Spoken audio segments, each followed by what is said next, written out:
Hello everyone, this is Bo Reeds back at you with another SCP.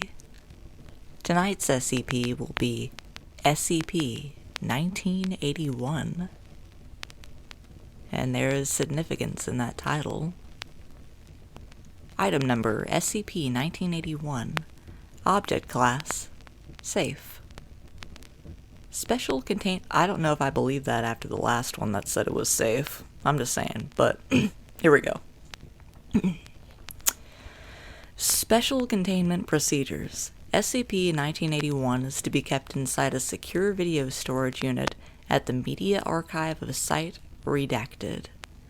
When in use, SCP-1981 should not be removed from its casing or exposed to any strong magnetic sources. A Betamax home video system and an analog television has been provided in Observation Theater 02 at Site Redacted, as well as video equipment to record viewings. Description: SCP-1981 is a standard Betamax tape. Ronald Reagan cut up while talking has been handwritten on the adhesive sticker in felt tip pen. Laboratory analysis indicates that SCP-1981 is made of ordinary material, and serial numbers correspond with home cassette tapes produced in September of 1980. SCP-1981 was initially encountered by a filing clerk in the Ronald Reagan Presidential Library in 1991, who upon watching it alerted the police, with the intent to find the tape's creator to press obscenity charges. A low-level police investigation was conducted, at which point the Foundation was alerted and secured SCP-1981. Class A amnestics were administered before Redacted could be notified. Furthermore, investigation of the library's records by Foundation personnel failed to yield any leads on SCP-1981's origin. SCP-1981 appears to be a home video recording of former United States President Ronald Reagan delivering his Evil Empire speech to the National Association of Evangelicals at Sheraton Twin Towers Hotel, Orlando, Florida, on March 8, 1983. However, at 1 minute and 10 seconds, the speech begins to deviate heavily, resembling no known speech ever made by Reagan. Beginning at approximately 5 minutes, multiple incisions, lacerations, and penetration wounds can be seen slowly inflicted, though no corresponding source of these wounds is visible. Despite suffering bodily harm that would likely incapacitate an ordinary person, Reagan will continue to deliver his speech until either his vocal cords are severed or the tape degrades to static at 22:34.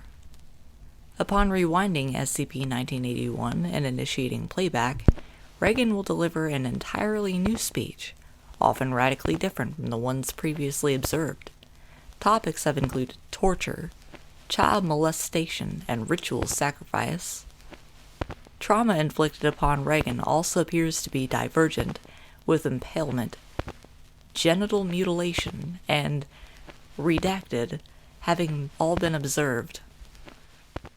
In roughly 1 in 7 viewings of SCP-1981, a figure clothed in black robes with a conical hood will have replaced a random member of Reagan's press detail, henceforth referred to as SCP-1981-1. The significance of the appearance of SCP-1981-1 is currently unknown. The speeches delivered by Reagan are mostly incoherent, lacking any sort of underlying thematic structure, and largely being composed of nonsensical anecdotes and parables. However, occasionally references are made to future events that Reagan could not possibly have known about or predicted, such as the September 11th terrorist attacks, the result of the 2008 Russian elections, and redacted. For this reason, rigorous time and effort has been devoted to recording the speech delivered on each playback. Attempts to replicate SCP-1981 onto a similar Betamax have been met with failure. However, cameras used to record the television SCP-1981 is broadcasted on have succeeded in capturing individual playbacks. Any observation performed on SCP-1981 must be recorded on the camcorder provided and delivered for subsequent view to Dr. B. Redacted, Project Supervisor. Years of natural magnetic interference have severely degraded SCP-1981's signal quality, making it even more difficult to sift meaningful information from playbacks.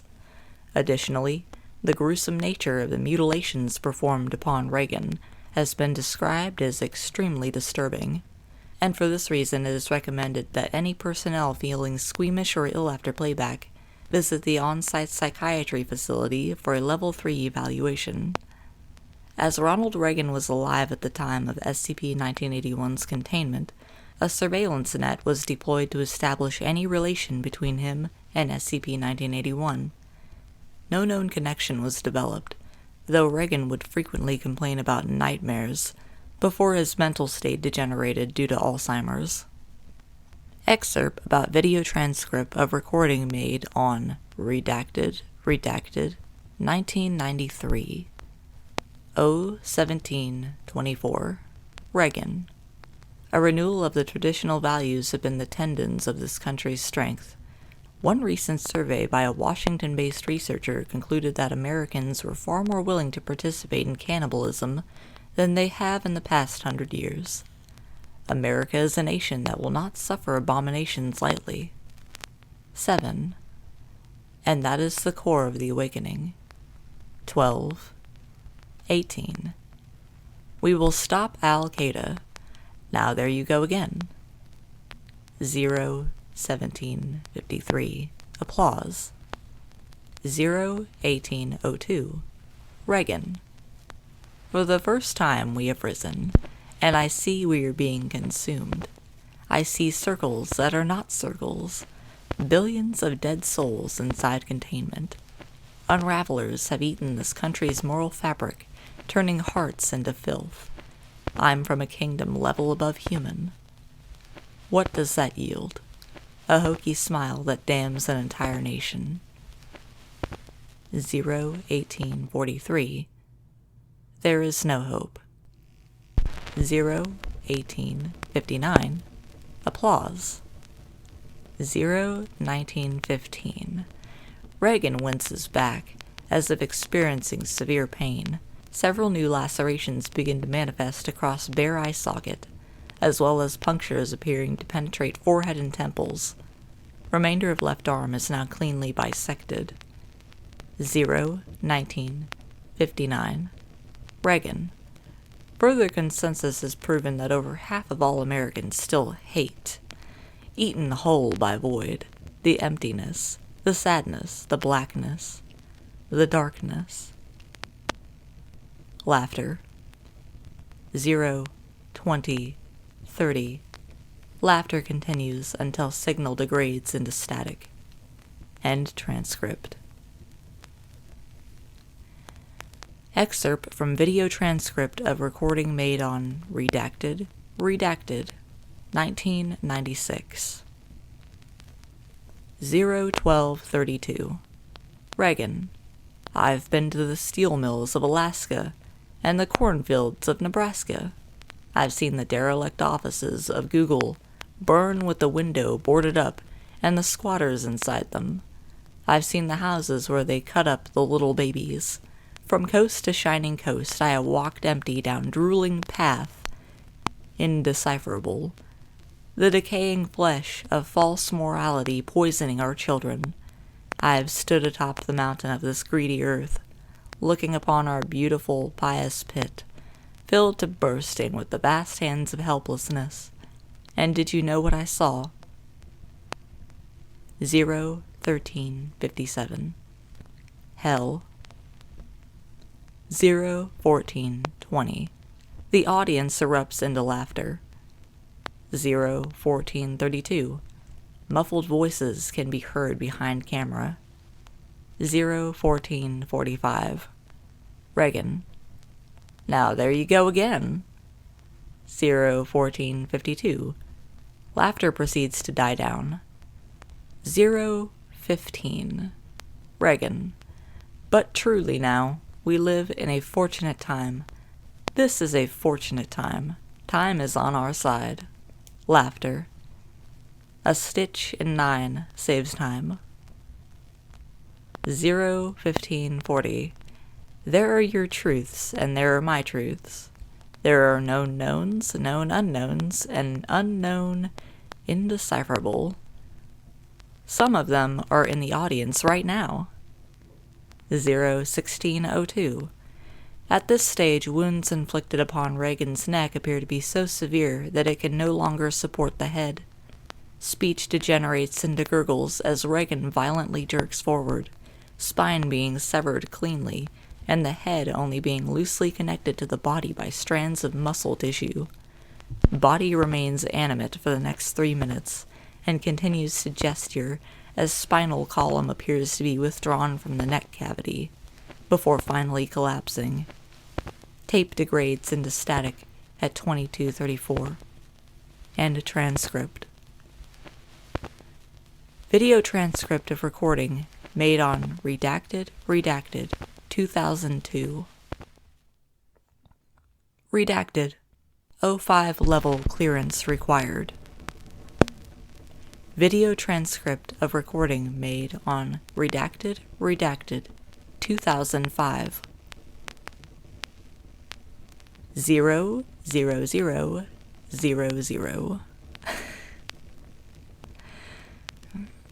Long shot of podium as well as empty chairs normally occupied by Reagan and entourage. Curiously, this is the only recording that lacks both the intertiles and the presence of Ronald Reagan. 0:03:30. Camera zooms in on podium. 0:02:55. Entity known as SCP-1981-1 enters shot from left and stands at podium. Remains motionless for remainder of film. 0:22:34. Tape flashes to single frame intertile with words, "I see you," colored in red. Holds for 7 seconds, then immediately cuts to static. No further signal for remainder of tape. End transcript. Note: this is the last known sighting of SCP-1981-1. SCP-1981-1 has been absent in all subsequent playbacks. If observed, staff are advised not to attempt to communicate with SCP-1981-1 and to alert any Level 4 supervisors on duty.